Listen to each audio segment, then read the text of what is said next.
അലയുന്ന കാറ്റിലെ ഈണം പോലെ നിന്നിഷ്ക് തേടി നടന്നു ഞാൻ. റൂഹിന്റെ ഉള്ളിലെ ഖൽബിന്റെ കോണിൽ നിൻ പേര് മാത്രം എഴുതി ഞാൻ.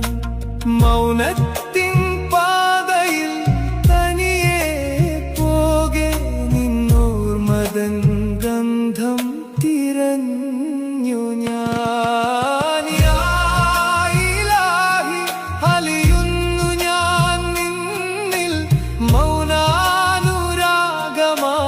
പെയ്യുന്നു ഞാൻ. നീ അറിയാതെ പോയൊരെൻ പ്രണയം ഒരു മൗനഗാനമായി മാറുന്നു പ്രിയേ. എന്നും നിനക്ക്